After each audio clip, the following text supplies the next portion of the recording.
Berbicara masalah ketuhanan dalam Islam, seharusnya tauhid jalur pribumi itu malu karena mereka tidak punya ketuhanan. Kalian itu sebenarnya tidak punya ketuhanan. Kenapa saya bilang begitu? Apa konsep ketuhanan kalian? Tauhid. Tauhid itu apa?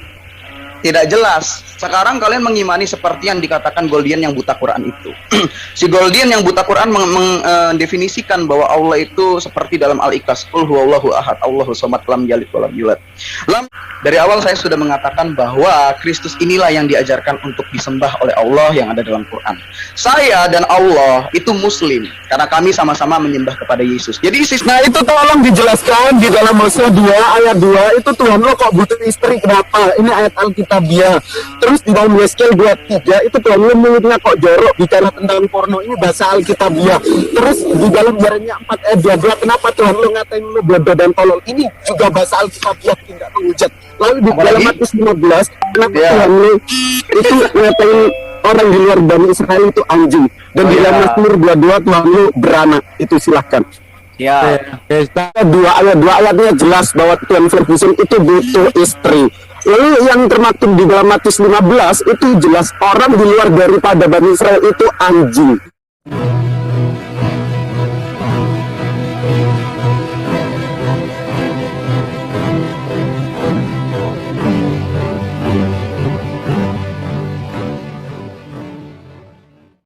Assalamualaikum warahmatullahi wabarakatuh.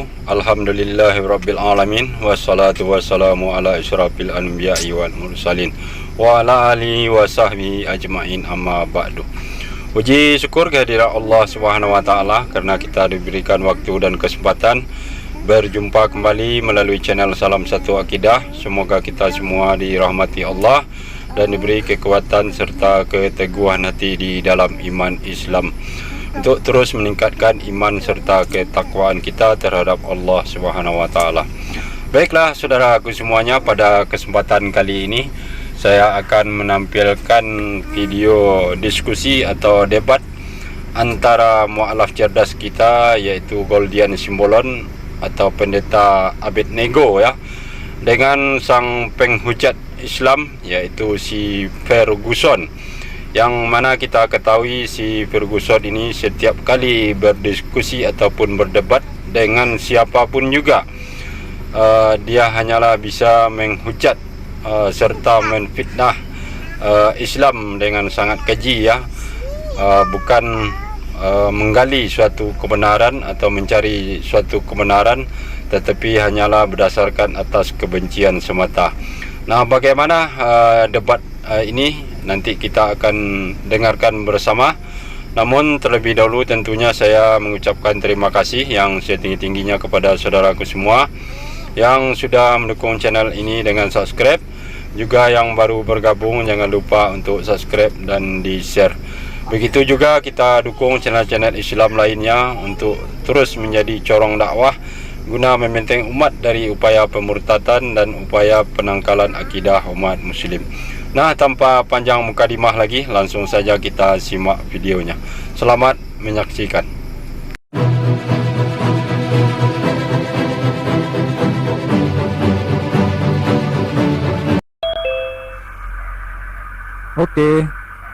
Oke lagi. Oke, silakan di mic-nya Mas Goldian. Oke, sudah. Ini silakan. siapa dulu ini? Kamu dulu juga nggak apa-apa. Oke, makasih ya. Terima kasih sebelumnya. Assalamualaikum warahmatullahi wabarakatuh dan salam sejahtera buat teman-teman nih. Saya sapa hangat si Ferguson. Selamat malam, brother ya. Tema yang diusung menarik, konsep ketuhanan berdasarkan dua sudut pandang kitab. Kami sebagai Muslim, ya, kami tidak pernah yang namanya mengeksegesis ayat yang sifatnya clear dengan ayat yang blur. Ketika Allah menegaskan siapa dirinya di dalam surat Al-Ikhlas, Allahu ahad, Allahu samad, lam yalid walam yulad walam yakul lahu kufuwan ahad. Katakanlah, ya Allah yang Maha Esa, Allah tempat bergantung segala makhluk. Dia tidak beranak dan tidak pula diperanakan, dan tidak ada yang serupa pun dengan dia. Dan itu konsep teologis yang diterima oleh akal kita. Nah, ketika ada ayat yang blur ingin menafsirkan ayat yang sifatnya clear, maka ayat yang blur itu gagal. Kami Muslim tidak seperti itu. Nah, saya ingin beranjak ke Biblos, di mana Biblos ini sifat ketuhanannya serba najib. Jika kita lihat di dalam Kejadian 6, Tuhan menyesal. Tuhan macam apa ini menyesal? Lalu Roh Kudus yang penulis Matius ini selalu saja rada-rada pikun gitu, seperti dinarasikan di dalam Matius 27 ayat 8, di mana di situ penulis Matius itu diilhami oleh Roh Kudus Allah Putih.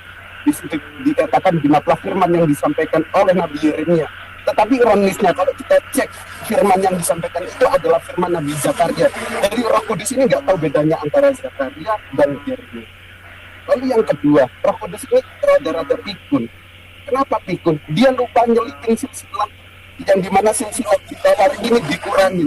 Jadi ada kelupaan di pikun, entah Roh Kudus itu amnesia atau apa. Lalu kebodohan Tuhan, di mana Tuhan pertama mematikan Tuhan anak, lalu Tuhan anak minta tolong, terus tidak ditolongin, terus mati, malah dibangkitkan. Itu dinarasikan di dalam kesabaran lebih 4, di mana God ke-1 membangkitkan God kedua, lalu God kedua itu dilatih menjadi Tuhan dari Kristus. Jadi artinya ada 3 Tuhan. Oh, 3 Tuhan, masih 2 Tuhan. Terus Roh Kudus siapa? Roh Kudus pada tahun 381 Masehi dilantik menjadi Tuhan dan Juru Selamat. Dan banyak kepikunan yang dilakukan oleh Roh Kudus. Semisal dalam 2 Tawarik 18 dikatakan bahwa Ahazia naik takhta pada usia 22 tahun. Sedangkan di dalam 2 Samuel pasal 18 Ahazia naik takhta pada usia 42 tahun. Roh Kudus bingung nih, enggak pintar ngitung, lebih pintar Goldian. Antara 22 tahun dan 42 tahun Roh Kudus nggak ngerti, lebih pintar Goldian. Roh Kudus goblok di sini. Mungkin itu dulu penghantar dari saya. Terima kasih, salam damai.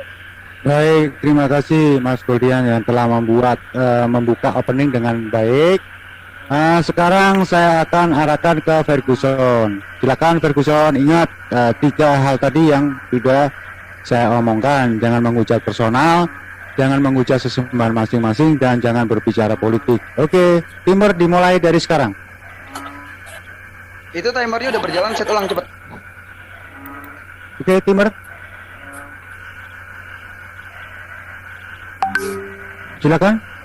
Baik, terima kasih. Shalom, assalamualaikum untuk semuanya kawan-kawanku sekalian dan saudaraku seiman di dalam kasih dan Kristus, yang mana Kristus ini diajarkan untuk disembah oleh Allah yang ada dalam Quran. Tetapi kita akan belum kesana dulu, jangan ditertawakan wahai umat-umat bodoh yang tidak mengenal Quran. Jadi sebenarnya kalau membicara satu ya, jangan Ferguson, jangan ada suara lain, jangan ada ketawa-ketawa, akan menyinggung ya itu. Yang tidak mau mengikuti aturan dari saya, baik Muslim maupun Kristen, saya kick dari sini. Jadi hormati saudara kita ya, sebangsa setanah air, untuk menjelaskan keimanannya. Jangan menghujat di sini. Saya berusaha untuk mengendalikan di sini ya, jangan dibikin keseruan di sini. Ya, silakan Ferguson, dilanjutkan. Diulang timernya, tadi saya dipotong-potong. Ulang. Oke, dilanjut. Timer, diulang lagi. Oke, silakan. Iya, baik. Berbicara masalah ketuhanan dalam Islam, seharusnya tauhid jalur pribumi itu malu karena mereka tidak punya ketuhanan. Kalian itu sebenarnya tidak punya ketuhanan. Kenapa saya bilang begitu? Apa konsep ketuhanan kalian? Tauhid. Tauhid itu apa? Tidak jelas. Sekarang kalian mengimani seperti yang dikatakan Goldian yang buta Quran itu. Si Goldian yang buta Quran mendefinisikan bahwa Allah itu seperti dalam Al-Ikhlas, Qul huwallahu ahad, Allahu samad, lam yalid walam yulad. Lam yalid walam yulad. Dia tidak beranak dan tidak diperanakan. Yang artinya Allah sama seperti makhluk, yaitu malaikat. Karena malaikat juga tidak beranak dan tidak diperanakan. Kalau malaikat beranak, di rumah sakit mana malaikat bersalin? Ya, itu udah ketampar satu. Jadi bukti yang Goldian sampaikan itu malah menampar wajahnya sendiri dan menghancurkan ketauhidan yang jelas-jelas itu bukan konsep ketuhanan. Adapun konsep ketuhanan tauhid sangatlah rancu, di mana Allah mengatakan dalam Arad ayat 15, ya, di langit dan bumi hanya sujud kepada Allah, tetapi nyatanya dalam Quran surah 34 kalau saya nggak salah ya, Allah menyuruh iblis untuk sujud kepada Adam. Di sini ada ketidakkonsistenan yang mana katanya bahkan sampai matahari aja menyembah Allah, sujud hanya kepada Allah, tetapi ternyata Allah mempersekutukan dirinya sendiri dengan Adam, dan iblis yang tahu bahwa di langit dan bumi hanya sujud kepada Allah menolak untuk sujud kepada Adam. Dan inilah cikal bakal terdirinya ajaran tauhid, yang kemudian ajaran tauhid diteruskan oleh Islam yang tidak tahu apa-apa dan mereka hanya menyembah batu. BTW masalah menyembah batu, dalam hadis dikatakan dengan jelas ya, Muhammad ngaku-ngaku dapat sabda, dia mengatakan bahwa sebagian umatku akan menyembah berhala. Nah, tentu saja menyembah berhala apa? Menyembah berhala batu batu itu, batu hitam yang bentuknya kayak pempek. Nah, itu dia yang disembah oleh Islam, dan itulah Islam penyembah batu yang mengaku-ngaku sebagai pengikut ajaran tauhid, yang mana tauhid itu adalah ajaran iblis. Lalu bagaimana dengan Kristen? Jelas Kristen sudah. Sebentar Mas, tolong dipus dulu. Harusnya opening statement ini kamu menjelaskan keimanan kamu gitu. Ini saya mau jelaskan. Kamu udah Maka saya peringatkan kan, itu timer juga saya push. Oke, sekarang jelaskan keimanan kamu kepada kami di sini biar kami paham apa konsep. Kamu kalau Goldian ngomong nggak dipotong-potong, saya kok dipotong-potong. Goldian kan menjelaskan di Al-Qur'an. Goldian tidak menjelaskan di Quran. Goldian membuat menjelaskan di Al-Qur'an. Alkitab. Kamu jadi moderator yang adil dan becus. Oke, lanjut timer, dimulai sekarang, lanjutkan. Baik, dari awal saya sudah mengatakan bahwa Kristus inilah yang diajarkan untuk disembah oleh Allah yang ada dalam Quran. Saya dan Allah itu Muslim karena kami sama-sama menyembah kepada Yesus. Jadi sistem konsep ketuhanan kami itu sudah jelas bahwa kami menyembah apa yang Allah sembah. Jadi jangan salahkan orang Kristen ketika kami sama dengan Allah menyembah kepada Yesus. Karena dalam Al-Maidah ayat 82 dikatakan bahwa Allah mencari simpati atau mencari empati orang Kristen dengan mengatakan orang-orang beriman bersahabat dengan orang Kristen, tetapi mereka memusuhi orang-orang Yahudi. Kok bisa Allah memusuhi orang-orang Yahudi yang sekarang orang Islam menjilat kepada orang Yahudi dan malah memihak kepada Kristen? Itu saja statement dari saya. Terima kasih. Baik, terima kasih. Kita reset waktunya dulu. Oke, Goldian, silakan untuk menjelaskan sesuatu ataupun bertanya. Tadi kan sudah opening, sekarang sesi tanya jawab. Monggo. Mas Goldian. Tolong nanti mic-nya ataupun koneksinya agak diperbaiki sedikit, tadi suaranya agak kurang bagus itu. Silakan Mas Goldian, dibuka sendiri mic-nya. Oke, terima kasih ya opening statement dari si Ferguson, maksud saya, yang serba ngawur. Ya, kok saya lihat Bible ini aneh. Hosea 2 ayat 2 mengatakan bahwa Tuhan peler gosong itu membutuhkan istri, artinya Tuhan peler gosong itu adalah cowok. Lalu di dalam Mazmur Tuhan memperanakkan. Tuhan bersalinnya di mana itu memperanakkan? Lalu dalam 1 Samuel 15 Tuhan itu gunung batu. Loh, kok gunung batu? Terus Yesus di dalam 1 Petrus juga dikatakan Yesus itu batu. Gimana nih? Sampai Tuhan butuh istri, Tuhan memperanakkan, Tuhan batu, Tuhan dan gunung batu. Ini gimana ini? Lalu tentang iblis tadi, biar saya tanggapi, iblis gak disuruh beribadah. Allah menegaskan di dalam surat Toha, innani ana wa la ilaha illa ana fa'budu wa aqimus salata li dzikri. Sesungguhnya aku ini adalah Allah, tiada Tuhan selain aku, maka beribadahlah kepadaku sebagai dzikir untuk mengingat aku. Lalu klaim peler gosong di Al-Maidah 84, peler gosong lagi-lagi 8 lagi. Aduh, saya kira nggak etis ya, nggak etis itu. Ntar. Kemudian tolong jaga kata-katamu di sini, kan saya sudah bilang itu jangan menyerang personal ya. Mengatakan kalau begitu saya sendiri kurang setuju ya. Kita hormati bagaimanapun, kita hormati. Biar diskusi di sini itu bisa kondusif. Kalau saling menghujat, ini artinya nggak bisa jalan di sini. Kamu terbawa emosi. Islam pakai adab, jangan menyerang personal. Kecuali orang tersebut berkata yang kurang baik, dengan tegas akan saya keluarkan dari sini. Berhubung kamu ini terbawa emosi, sementara saya handle kamu. Oke, yang lain di handle Mas Sugi atau siapa? Mas Layar? Oke. Maaf Pak Jul, itu intermezzo doang. Saya lanjutkan. Nggak bisa intermezzo, bukan begitu intermezzo. Menyerang personal itu namanya. Dengan tegas saya katakan di sini, jangan begitu. Sekarang saya menyerang personal. Iya, kamu katakan sudah ganti pemain. Saya ikhlas diganti. Saya ikhlas kalian ganti pemain. Udah gitu ya. Ntar ya. Saya kasih satu kesempatan lagi untuk si Goldian. Tolong koneksinya dikondisikan. Suaramu tadi kurang bagus itu. Oke, silakan dilanjut. Oke, nah itu bisa dijelaskan Hosea 2 ayat 2 kenapa kok Tuhan lu butuh istri. Lalu di dalam Samuel dijelaskan Tuhan itu gunung batu. Lalu di dalam 1 Petrus Yesus itu batu. Lalu di dalam Mazmur 2 Tuhan itu beranak. Itu silakan dijelaskan ya. Makasih, fokus ke pertanyaan saya.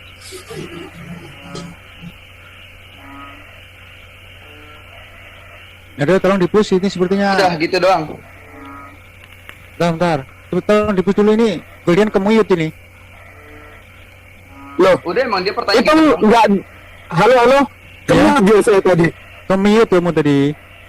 Oke, halo. Nah itu tolong dijelaskan di dalam Hosea 2 ayat 2 itu Tuhan lo kok butuh istri kenapa? Ini ayat Alkitabiah. Terus di dalam Yeskel 23 itu Tuhan lo mulutnya kok jorok bicara tentang porno, ini bahasa Alkitabiah. Terus di dalam Yeremia 4 ayat 22 kenapa Tuhan lo ngatain lo bodoh dan tolol? Ini juga bahasa Alkitabiah tidak menghujat. Lalu di dalam Matius 15 kenapa Tuhan lo itu ngatain orang di luar Bani Israel itu anjing, dan di dalam Mazmur 22 Tuhan lo beranak. Itu silahkan. Ya. Oke, saya tegaskan ya, saya tegaskan lagi. Saya nilai di sini Mas Goldian tidak menghujat karena di situ ada di Alkitab. Apakah kamu terima, Ferguson? Ya, saya jelaskan. Oke ya, start timer kita riset dulu. Oke, silakan dijawab Ferguson 3 menit ke depan. Baik, terima kasih. Untuk pertanyaan yang melintirnya dari kebodohan yang ditunjukkan oleh Goldian. Hosea 2 ayat 2 itu tidak berbicara Tuhan butuh istri, tapi Tuhan menyuruh Hosea untuk menikah. Itu satu. Kemudian apa tadi? Yeskel 26 itu adalah gambaran dari Oholia dan Oholiba, yang mana itu adalah ini apa sih namanya, metafora dari Yerusalem dan Samaria yang berbuat dosa. Dosa mereka adalah perzinahan, menyembah berhala. Sama kayak Islam yang berzina menyembah batu dan menyembah Allah yang berkelamin laki-laki, demikian juga lah apa yang diperbuat Israel itu adalah dosa. Kemudian apa lagi tadi? Matius, oke, tentang Yeremia 4 ayat 22. Kenapa Tuhan mengatakan ini apa sih namanya Israel itu bodoh? Itu kan ditunjukkan kepada Israel. Sama kayak Quran yang mengatakan dirimu itu bodoh, ya kalau nggak salah dalam Al-Azab tuh dikatakan bahwa sesungguhnya manusia itu adalah bodoh. Oke, Al-Azab ayat 72. Sesungguhnya manusia itu adalah zalim dan bodoh. Nah, itulah Goldian yang zalim dan bodoh. Kemudian Matius, kenapa mengatakan di luar Israel itu adalah binatang? Nah, seharusnya kamu ngaca dalam Al-Anfal ayat 22 dan 55 mengatakan bahwa orang musyrik atau orang kafir itu bagaikan hewan yang hina. Nah, seperti itu. Jadi kalau kamu mau mengacai kitab orang, harusnya berkaca ke kitabmu sendiri yang lebih barbar, bahkan orang dikatakan binatang hina. Kamu mau nggak dikatain binatang hina? Ya mau aja sih, soalnya kan kamu kan binatang hina. Oke, masalah terakhir apa tadi? Udah kejawab semua kayaknya ya. Nah, itu aja sih, singkat aja. Baik, terima kasih. Kita riset waktunya. Oke, silakan Goldian untuk mengcounter, menjawab maupun keterangannya. Oke, terima kasih Pak Julia. Jadi Hosea 2 ayat 2 ayatnya jelas bahwa Tuhan Ferguson itu butuh istri. Lalu yang termaktub di dalam Matius 15 itu jelas orang di luar daripada Bani Israel itu anjing. Kalau Allah mengatakan orang yang kafir, aku nggak kafir, aku dalam artian Islam, Muslim, ya lu bukan Israel dikatain anjing, kok barbar gitu. Lalu umat bodoh dan tolol itu gimana? Lalu Yeskel 23 itu mulutnya Tuhan kok jorok, tolong dijelaskan secara relevan. Lalu Mazmur 22, Tuhan itu adalah gunung batu, Tuhan beranak, itu jelas. Aku memperanakkan itu gimana itu? Silahkan, tolong dijawab yang relevan, jangan asumsi. Baik, terima kasih. Kita riset dulu waktunya. Oke, kita main TikTok aja ya. Main TikTok bisa untuk 15 menit ke depan. 15 menit. Satu tim aja. Oh enggak, ini saya tanggapin dulu kan dia ya, habis ini saya tanya TikTok. dong. Habis ini saya tanya dong. Kan sekarang gantian. Ya, habis ini saya tetapkan untuk TikTok. Silakan dijawab maupun bertanya, dan untuk sesi bertanya langsung itu versi TikTok. Oke, silakan. Ini saya tanggapin dulu apa bertanya nih? Ya, tanggapi, habis itu kamu bertanya, habis itu masuk ke sesi TikTok. Oke, langsung aja lah ya. Ya, dalam Quran surah Al-Anfal ayat 22 dan 55 dikatakan Goldian itu adalah binatang hina. Itu satu. Jadi itu samanya tamparan untuk mengkacai mukamu yang kayak binatang hina. Nah, itu seperti itu. Kemudian tentang Hosea, ini kamu jangan nutup-nutupin Allah. Kalau Allah emang iya kawin. Makanya dalam An-Najm ayat 19 sampai 21 dikatakan Allah mempunyai anak Manat, Azza dan Lata karena Allah menikah. Jadi kamu jangan nutup-nutupin. Udah kelihatan kok siapa yang punya anak, siapa yang nyembah batu, ya kan? Terus siapa juga yang meniupkan vagina, ya kan? Nah, itu kan semua ayat-ayat Quran. Jadi ayat porno, ayat sadis, ayat cabul, terus kemudian ayat yang kasar, sarkas, mengatai kamu bodoh, binatang, itu semua ada dalam Quran. Itu Bang, ini diskusi udah nggak sehat nih, Bang. Tolong di stop. Tolong yang lainnya ditahan dulu. Kamu tidak mengerti apa yang saya maksud.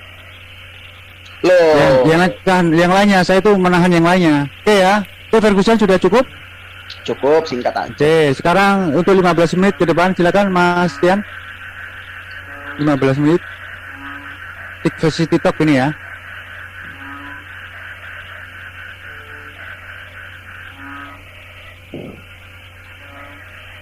Oke, lanjut versi TikTok. Silakan. Oke. Kemudian langsung bisa disangkal, langsung bisa di. Oke.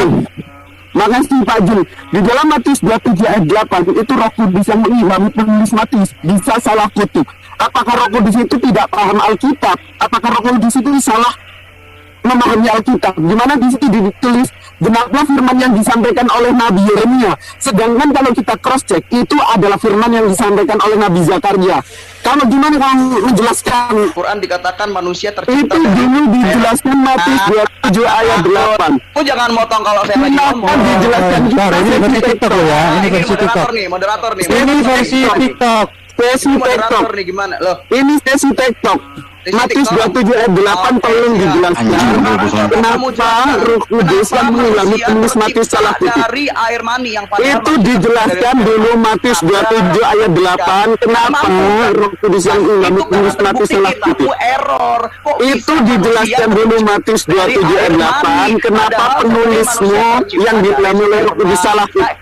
Oke, sepertinya diskusi nggak bisa saya lanjutkan karena semua pada panas ini. Oke ya, untuk menanggulangi supaya tidak terjadi hal-hal yang di luar kendali kita, maka saya putuskan untuk saya tutup sesi ini. Dan terima kasih juga Ferguson yang telah hadir di sini, yang telah ikut meramaikan di sini meskipun di live comment dan lainnya itu nggak setuju itu untuk didiskusikan di sini.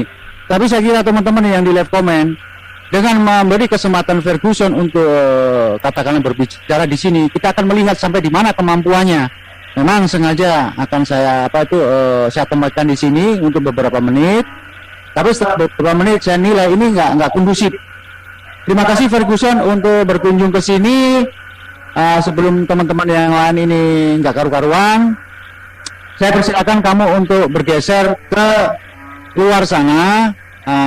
Maaf, teman-teman di sini tidak menyetujui kamu untuk tampil di sini. Sebagian besar para netizen saya mengatakan kamu tidak pantas di sini. Jadi maaf, untuk kamu bisa keluar dari sini tanpa saya kick. Bisa Ferguson untuk kamu keluar sendiri tanpa saya kick. Terima kasih Ferguson untuk bisa mendengarkan saya. Silakan kamu keluar dari sini tanpa saya kick. Saya ulangi lagi untuk Ferguson untuk bisa keluar dari sini dari Zoom tanpa saya kick. Oke. Kalau begitu kita taruh di waiting room aja dulu ya. Siap. Kita taruh di waiting room, yang lainnya bukan. Oke.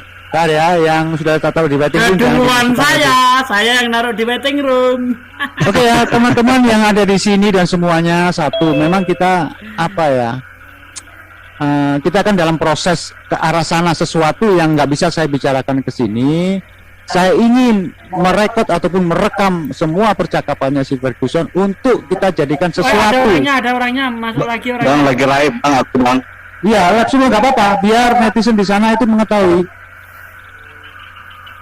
Oke. Tolong yang tahu di kick aja, di kick dulu, di kick. Saya memberi edukasi kepada teman-teman yang lain, baik di live comment maupun di sini. Memang kita kalau menghadapi manusia satu ini, kita kadang-kadang lepas kontrol. Tapi artinya apa artinya kita lepas kontrol tanpa orang tersebut kita beri pelajaran yang sangat menyakitkan. Paham kan sampai di sini? Jadi kita akan memberi pelajaran kepada orang tersebut dengan menyakitkan. Apa itu? Bang Andi. Itu. Jadi saya harapkan teman-teman yang di live comment maupun di Zoom sini memahami apa yang kita kerjakan di sini. Ya, saya harapkan teman-teman yang di sini juga di live comment memahami. Bukan saya memberi panggung. Bukan untuk memberi panggung untuk supaya konten saya itu ramai, bukan. Tetapi ada sesuatu yang nggak bisa saya jelaskan di sini. Begitu aja untuk teman-teman sebagai pengetahuan kalian. Moga dibuka, yang lainnya dibuka mic-nya sendiri-sendiri. Jadi saya info dikit bahwa mohon maaf teman-teman, Amir kita Pak Jul bukan memberi panggung seluas-luasnya. Ada sesuatu hal yang ingin dicapai dari semua ini. Nah, demikianlah saudaraku semuanya, kita sudah dengarkan ya bagaimana debat singkat antara Goldian Simbolon dengan Ferguson. Dan memang kalau kita dengarkan apa yang disampaikan oleh Ferguson ini memang sedikit banyaknya memacu adrenalin kita sehingga terpancing emosi ya, seperti yang dialami oleh saudara mualaf kita Goldian Simbolon tadi, dan sempat ditegur oleh Zulfikar ya sebagai moderatornya, karena memang apa yang disampaikan oleh si Ferguson ini tidak berdalil sama sekali dan tidak ilmiah sama sekali ya, dan hanya berisikan hujatan dan fitnahan yang berdasarkan atas kebencian semata terhadap Islam.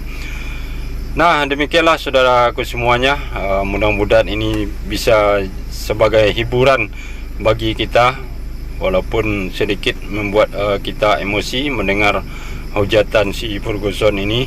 Mudah-mudahan kita tetap menjadi orang-orang yang bersabar di dalam iman Islam ya. Dan akhir kalam, tidak ada gading yang tidak retak. Kalau ada kesalahan itu murni dari saya. Kebenaran hakiki milik Allah Subhanahu wa taala. Terima kasih. Assalamualaikum warahmatullahi wabarakatuh.